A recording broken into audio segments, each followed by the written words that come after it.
សួរក៏ដូចជាសួរស្ដីទៅកាន់ពុកម៉ែបងប្អូនប្រជាកសិករដែលនិយមតាមដានเพจផ្លូវការរបស់គូបតាសៀងហ៊ីគ្រប់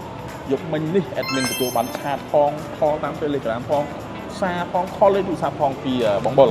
គាត់ថាព្រឹកហ្នឹងត្រូវបងឯងត្រូវតែមកហាងជាបញ្ញាប់ជាបន្ទាន់គាត់ថាគាត់មានដំណឹងល្អដំណឹងពិសេសជូនទៅកាន់ប្រជាកសិករយើងអញ្ចឹងចង់នឹងថាព័ត៌មានហ្នឹងគឺជាឥឡូវជួបគ្នាទៅគាត់ជាមួយគាត់ទាំងអស់គ្នា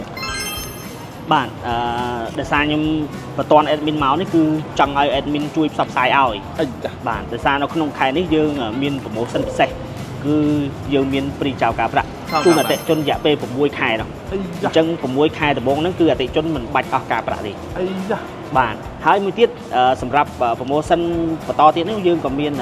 បន្តជាមួយការថែមឈុតបដូរប្រេងរយៈពេល4ឈុតវាស្មើនឹង 1600 ម៉ោងជូនអតិថិជនដែរ4ឈុតស្មើនឹង1600ម៉ោងអាយ៉ា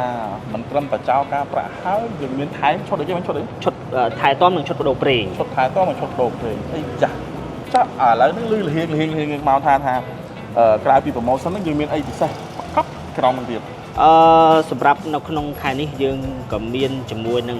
តម្លៃពិសេសទៅកាន់អតិថិជនដែរអីចាស់អញ្ចឹងជាការបញ្ចុះតម្លៃក៏ជាការ